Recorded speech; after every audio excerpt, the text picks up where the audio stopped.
I've always believed that if you live in the same house long enough, you get to know every creak of the floor and every whistle of the pipes. That morning, I heard them all. The groan of the kitchen floor as I stepped inside, the hum of the refrigerator filling the silence, and the faint rustle of my wife's phone lighting up on the table. But it wasn't the noise of it that made me stop. It was what I saw on the screen. When does he leave for work? I rubbed my eyes as if I'd misread the message. But it didn't disappear. The notification sat there, glowing like a signal flare, daring me to pick up the phone. It wasn't locked, and curiosity quickly turned into something heavier, something bitter sitting in the back of my throat.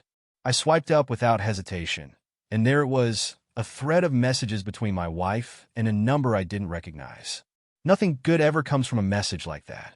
I scrolled back a few lines and saw the casual back-and-forth banter, the kind of conversation that's comfortable because it's been going on for a while. It wasn't romantic at first glance, no heart emojis or declarations of love. But it was familiar, too familiar. The kind of familiarity that leaves no room for innocence. I stood there with the phone in my hand, the morning sun bleeding through the window, casting long shadows across the kitchen floor. I could hear my wife in the shower upstairs, the water running as if nothing in the world was wrong. But everything was wrong now. That one line had flipped the world on its head, and I couldn't see a way to set it straight.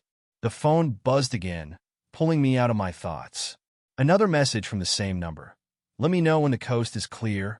I put the phone back on the table as if it had burned me. My mind raced through possibilities. Maybe it was a misunderstanding. Maybe it wasn't what it looked like. But deep down, I already knew the truth. You don't ask someone when their husband leaves for work unless you're waiting for the coast to clear. The pipes groaned again as the shower shut off, and I heard her footsteps moving across the bedroom floor. My breath felt heavier, like the air in the room had thickened, and I wasn't sure what I'd do when she came down. The smell of coffee brewing drifted through the air, as ordinary as any other morning, and yet I felt like I was watching my life through a cracked window. I didn't know much about what was happening, but I knew one thing. I wasn't going to confront her yet.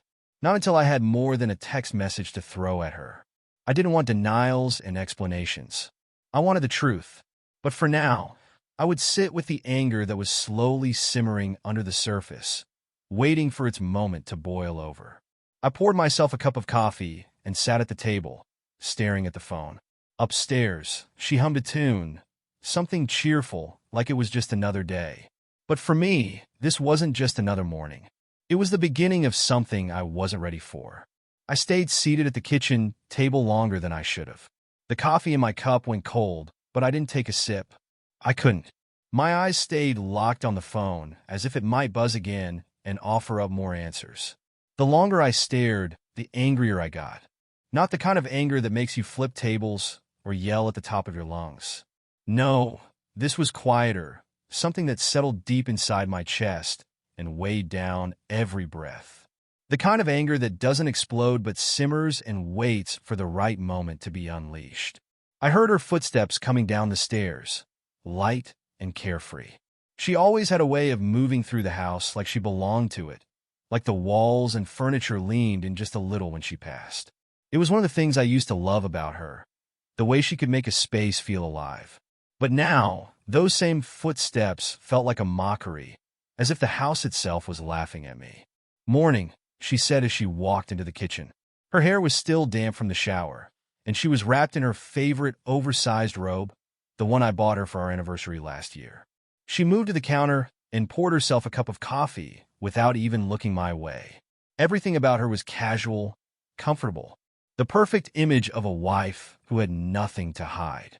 I watched her take a sip of her coffee, leaning against the counter with a soft smile on her face. "You're up early," she said, finally glancing at me. I nodded, my hands tightening around the coffee cup until my knuckles turned white. Couldn't sleep. She didn't ask why. She never did. Maybe that should have been my first clue that something had been wrong for a long time. But when you live with someone for years, you learn to ignore the small cracks until they split wide open and you're forced to see the damage. "I'm heading to the store later," she said, her voice light. "We're out of a few things. Do you need anything?" My eyes flicked to the phone on the table, the screen dark now, hiding the evidence that had sent my morning spiraling into chaos. She didn't seem to notice it sitting there. Didn't seem to care that she'd left it out in plain sight. Maybe she thought I wouldn't check it. Or maybe she was confident enough to think I wouldn't suspect a thing. No, I replied, keeping my voice steady. I'm good. She took another sip of her coffee, oblivious to the storm brewing inside me. I could have confronted her right then and there, thrown the phone at her feet, and demanded an explanation. But I didn't. Not yet. I needed more than a few suspicious messages to break apart a marriage that had taken years to build. Even if those years now felt like a lie, I wanted proof. Something undeniable. Something she couldn't wiggle her way out of with excuses or half-truths. I might stop by Laura's too, she added, placing her cup on the counter. She's been asking me to come over for a while now. Laura, our next-door neighbor. Married, 2 kids, and a husband who traveled for work more than he stayed home. She and my wife had been friends for years, sharing recipes, swapping stories about their husbands, and planning neighborhood events together. It made sense that my wife would visit her. But now, with that message fresh in my mind, I couldn't help but wonder if Laura's house was just an excuse, an alibi for something or someone else. That's nice, I said, forcing the words out. You two haven't caught up in a while.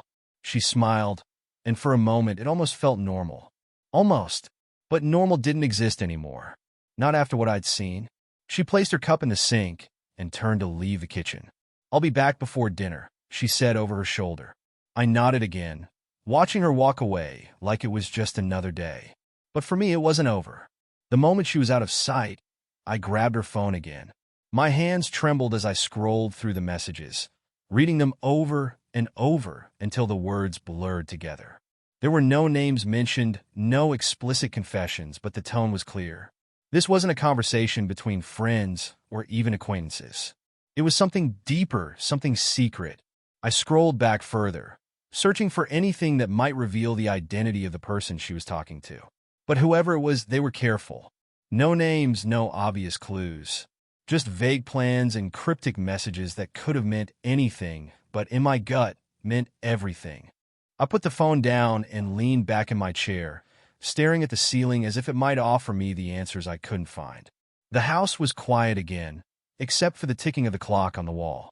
It sounded louder than usual, each tick drilling into my head like a reminder that time was slipping away, and with it, my patience. I thought about confronting her when she got back, laying the phone on the table and watching her face as she tried to explain the messages away.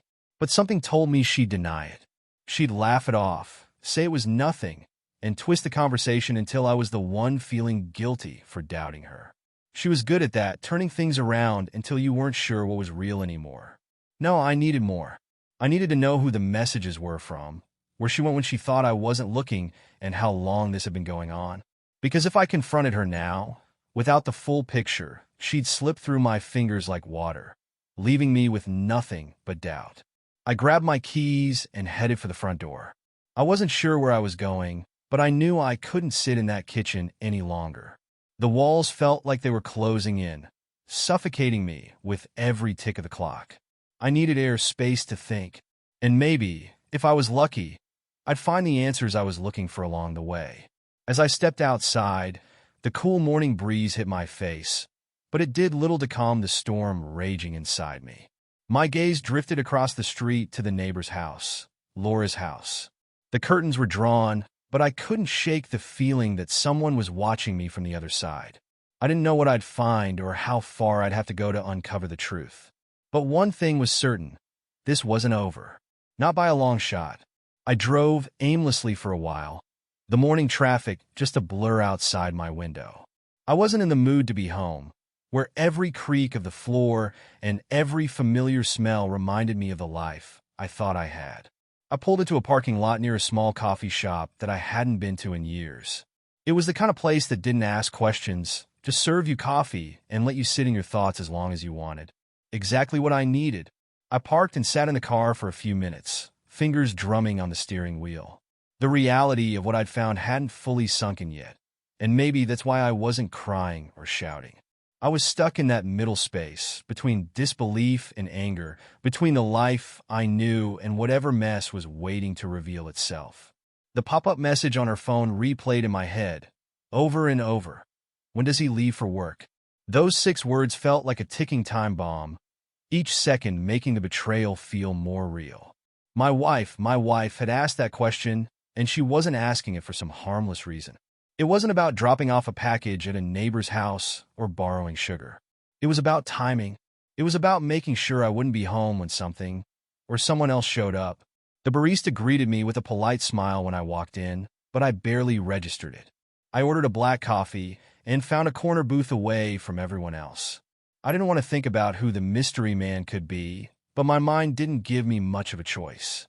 Every neighbor I'd ever waved to, every man who had mowed his lawn across the street or casually chatted with us at block parties, it could be any of them. That's what made it worse. The not knowing, the paranoia creeping in, making me question every interaction we'd had with the people on our street. Had I been blind to it all? Were there signs I'd missed along the way? I sipped my coffee, hoping the bitterness would snap me out of my thoughts. But it didn't. My phone vibrated in my pocket, and for a moment I panicked. I half expected it to be her, asking me where I was or if I'd seen her phone. But it wasn't. It was a text from a buddy of mine, Trevor. Lunch later? Haven't seen you in a bit. I didn't reply. I couldn't. What was I supposed to say? Hey, my wife might be cheating on me. Want to talk about it over burgers? No. This wasn't something I could bring up to anyone yet. It was too raw, too fragile, like an open wound that wasn't ready to heal. I spent the next half hour trying to piece together a timeline in my head.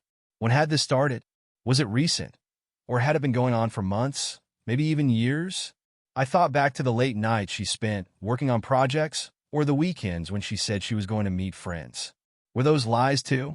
I hated the idea of my life being dissected like this, every moment scrutinized for cracks that had been there all along. When I finally left the coffee shop, the sun was higher in the sky, casting long shadows on the sidewalk. I wasn't sure what my next move was, but I knew I couldn't go home and pretend like everything was fine. Not after what I'd seen. I needed answers. I drove back to our neighborhood slowly, my eyes scanning the streets like I was searching for something. Anything that would give me a clue. And that's when I saw him.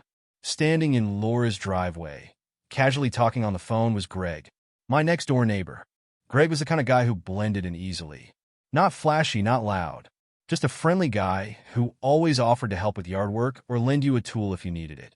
He and his wife had moved in about 5 years ago, and we'd had plenty of barbecues and backyard chats over the years. He'd always seemed harmless. But now, as I watched him lean against his car, a sinking feeling settled in my gut. I didn't have proof that he was the one sending my wife those messages, but something about the way he was standing there, completely at ease, like he didn't have a care in the world, rubbed me the wrong way. My mind connected dots that might not have been there, but it didn't matter. In that moment, he became my prime suspect. I pulled into my driveway and sat there for a minute, watching him from the corner of my eye. He finished his call, slipped his phone into his pocket, and walked toward his house. I wondered if he knew I was watching, if he knew that his little secret wasn't as safe as he thought.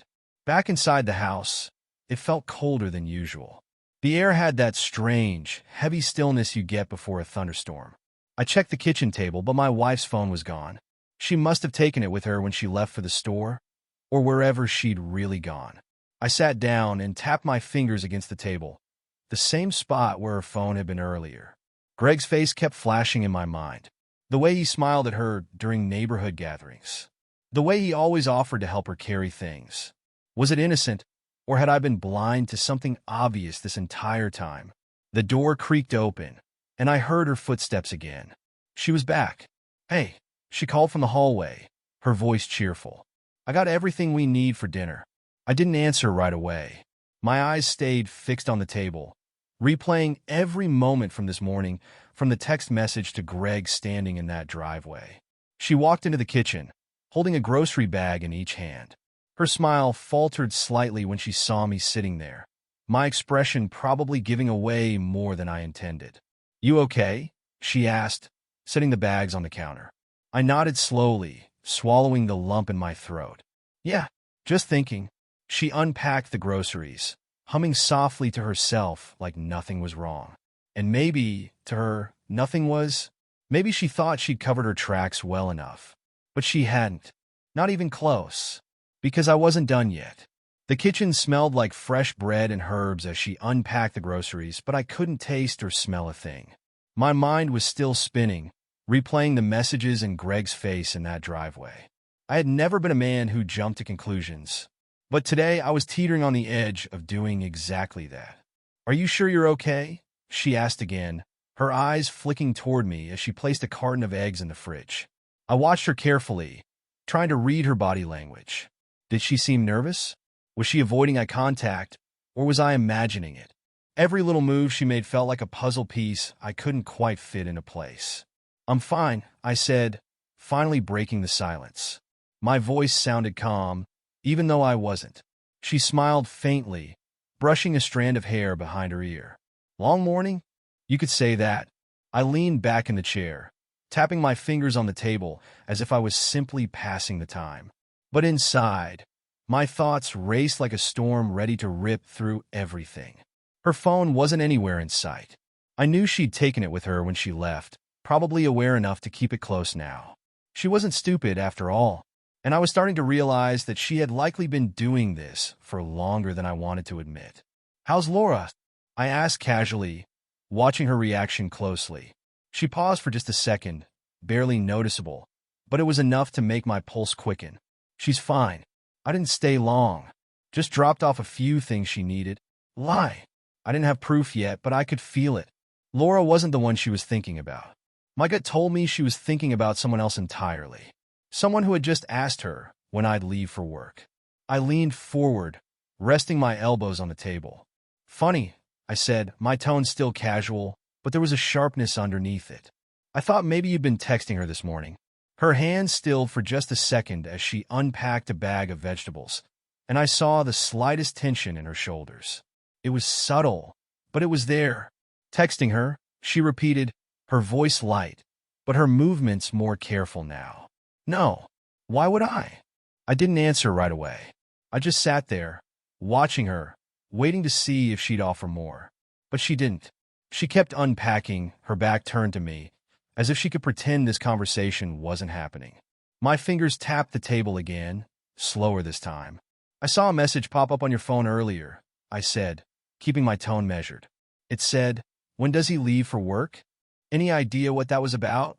The air in the room shifted instantly, like a balloon deflating. Her back stiffened, and for a moment, she didn't move. The silence stretched between us, thick and suffocating. When she finally turned around, her face was calm, too calm. The kind of calm you put on when you're scrambling to think of an excuse. "Oh, that's..." She let out a small laugh, but it was hollow, forced. "It's nothing. Just a mix-up." I raised an eyebrow, not buying it for a second. "A mix-up?" She nodded, crossing her arms as she leaned against the counter. "Yeah, Laura's been having issues with her Wi-Fi, and she was asking if you'd be home to help her fix it." I stared at her, the words sinking in. She was smooth, I'd give her that. She knew exactly how to twist the story just enough to make it sound plausible. But she didn't realize that the more she talked, the more obvious it became that she was lying. "And why would she need to know when I leave for work?" I asked, keeping my gaze locked on hers. She hesitated, just for a split second, but it was enough. "I don't know. She's probably just trying to figure out when it's a good time to come by." Another lie. Another brick in the wall she was trying to build between me and the truth. But the cracks were already showing, and no amount of smooth talking was going to fix that. I stood up slowly, the chair scraping against the floor as I pushed it back. "Is that really the best you've got?" I asked, my voice harder now. She flinched, just barely, but she quickly recovered, forcing a laugh that didn't reach her eyes. "You're being ridiculous," she said, shaking her head. "It was just a text. You're reading way too much into this." I stepped closer, closing the distance between us. "Am I?" Because it didn't seem like nothing when I saw the rest of the messages. "It seemed like you've been talking to someone behind my back." Her eyes widened for a fraction of a second before she quickly masked it with indignation. "What messages?" she demanded, her voice rising. "You went through my phone?" I didn't answer. I didn't need to. The truth was already hanging in the air between us, suffocating and inescapable. She stepped forward, her voice turning defensive. "You're paranoid. There's nothing going on. I can't believe you'd accuse me of something like this." The anger that had been simmering inside me all morning finally started to bubble to the surface. "Don't play games with me," I snapped. "You know exactly what I saw. You know what you've been doing."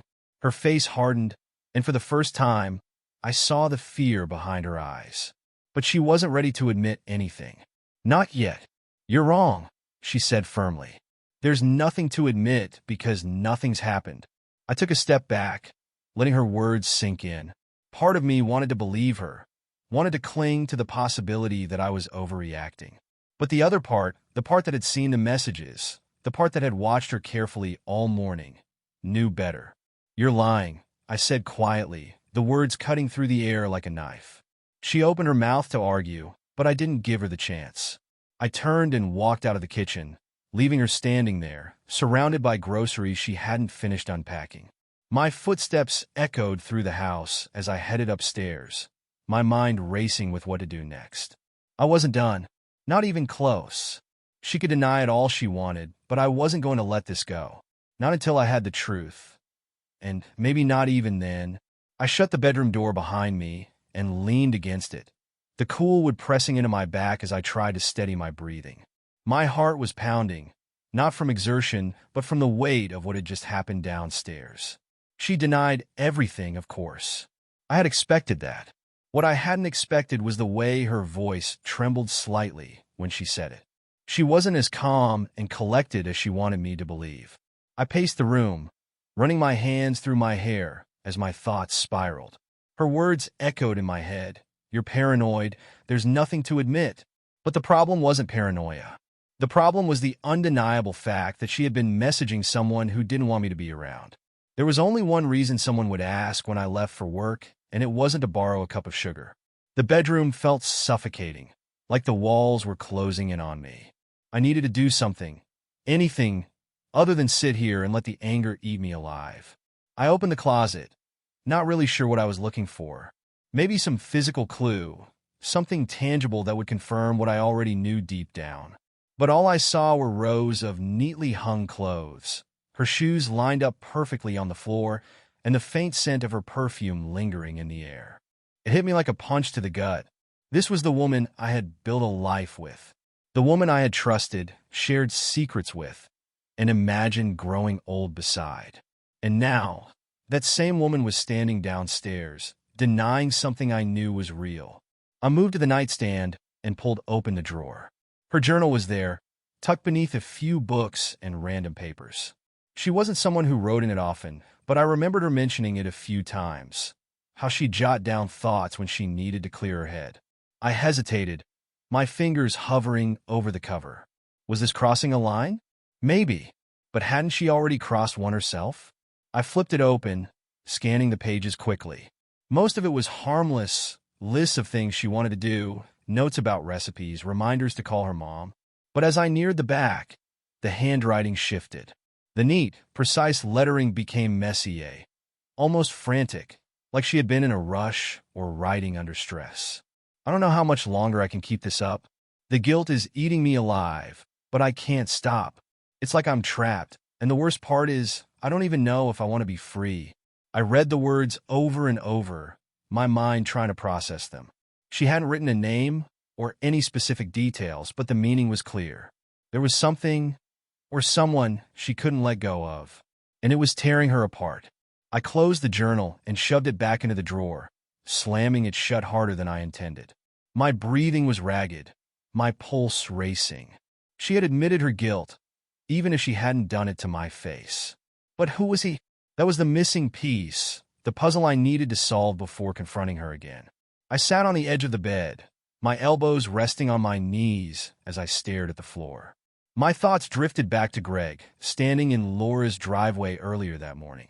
Was it possible? He'd always been friendly, maybe a little too friendly.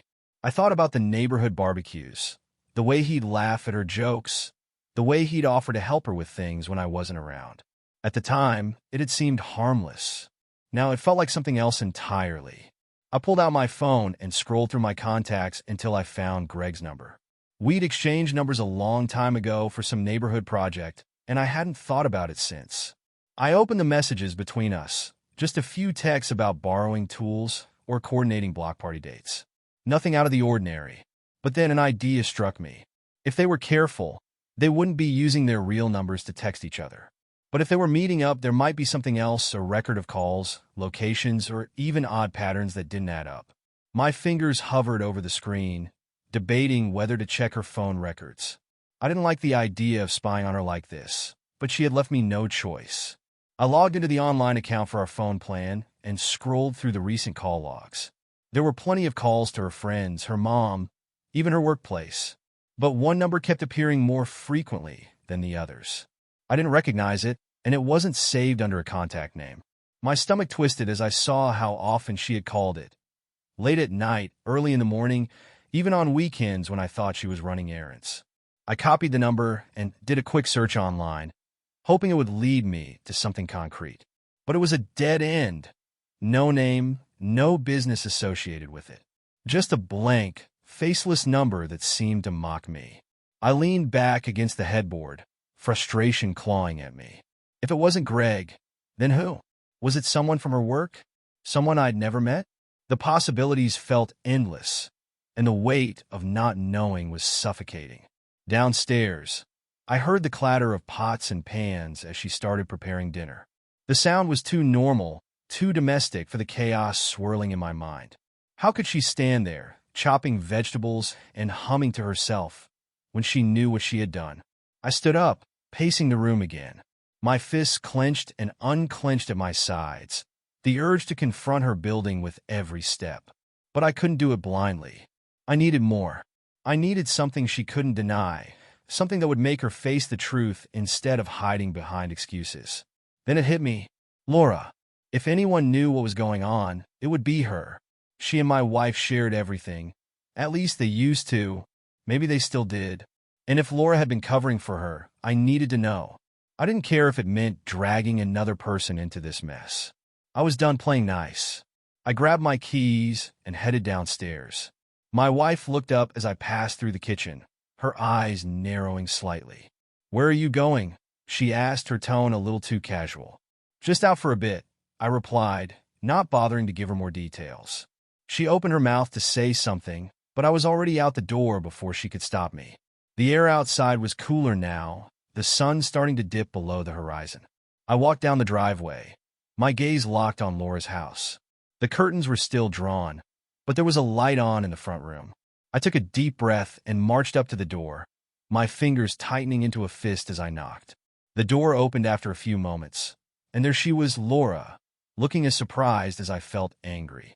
"Hey," she said, her smile fading when she saw the look on my face. "Is everything okay?" No, it wasn't, and I wasn't leaving until I got some answers. Laura hesitated, her hand tightening slightly on the doorknob as she studied my face. "What's going on?" she asked, her voice cautious. I stepped inside without waiting for an invitation, the weight of my anger making me bold. The door shut behind me with a quiet click, but it might as well have been a gunshot. I wasn't here to make small talk. "I need to know the truth," I said, cutting straight to the point. "What's my wife been telling you?" Her eyes widened, and for a moment, I thought she might deny knowing anything. But then her shoulders sagged, and she let out a breath that sounded like defeat. "She hasn't told me much," she admitted, lowering her voice. "But I know there's someone." My stomach twisted, but I kept my expression neutral. "Who?" Laura shook her head. "I don't know his name. She's been careful about that. But I've seen her sneak around, texting when she thinks no one's looking." I gritted my teeth, the confirmation hitting harder than I expected. "You didn't think to tell me?" She shifted uncomfortably. "I didn't want to get involved. I thought maybe she'd end it on her own." "Well, she hasn't," I said coldly. "And now I'm involved whether I like it or not." Laura nodded, guilt flickering across her face. "If you want proof, check her car. She keeps things there. I've seen her stash stuff before." Without another word, I turned and walked out. I didn't thank her, didn't say goodbye. My next move was clear. I headed home, the pieces of the puzzle finally starting to form an ugly picture. By the time I pulled into the driveway, the sky had dimmed to a soft gray, and the house looked like it was holding its breath, waiting for what was about to happen. I stepped out of the car, my heart pounding harder with every step toward hers. My wife had parked it neatly next to mine, like everything in her world was perfectly aligned. But I was about to tip it all over. I tried the driver's side door, and to my surprise, it was unlocked. The familiar scent of her perfume hit me as I slid inside. My hands moved quickly, opening the glove compartment, checking under the seats, and rummaging through the center console. For a few moments, I found nothing but loose change and old receipts. Then, my hand brushed against something tucked under the passenger seat. I reached down and pulled out a small box, its corners worn and edges frayed as if it had been handled often. My breath caught as I opened it and found a cheap bracelet inside, along with a folded note. The handwriting wasn't hers. "I can't wait for next time. Just say the word, and I'm there." There was no name, but the implications were loud and clear. I shoved the note back into the box and closed it, my hands shaking slightly. This wasn't paranoia anymore. This wasn't suspicion or overthinking. It was proof. She had been meeting him, whoever he was, and hiding the evidence right under my nose. Slamming the car door shut, I marched back into the house, the box clutched tightly in my hand. She was in the kitchen, stirring a pot on the stove as if nothing had changed. The smell of garlic and herbs filled the air, but it only made my stomach churn. She looked up when I entered, her smile fading as she saw the expression on my face. "What's wrong?" she asked, her voice cautious. I held up the box, letting her see it before tossing it onto the counter. "Care to explain this?" Her eyes darted to the box, and for a split second, I saw it. The panic, the fear, the realization that the lie was crumbling. But she was quick. Too quick. "That's not mine," she said, shaking her head. "I don't know where you found that." I laughed bitterly. "Don't lie to me again. I found it in your car, right where you hid it." Her lips parted, but no words came out. The denial she had prepared seemed to dissolve in her throat. For the first time all day, she looked trapped. "I know everything," I said, my voice cold and steady. "The messages, the meetings, the sneaking around. You can keep denying it, or you can tell me the truth. But either way, we're done pretending." She blinked rapidly, tears forming in her eyes, but I didn't feel any sympathy. "Not this time." She started, her voice cracking. "It wasn't supposed to be like this. I didn't mean for it to happen." "But it did," I said sharply. "And now you have to live with it." She reached for my hand, but I pulled away, the distance between us now a canyon that couldn't be crossed. "I'm done," I said quietly. "You had your chance to come clean, and you chose to lie." Her sobs broke the silence as I turned and walked away, leaving her standing in the kitchen with nothing but her guilt and the scent of dinner burning on the stove. The door closed behind me, but the chapter wasn't over yet. Not for me. I had more questions, and soon I'd have my answers, but she wouldn't be part of them.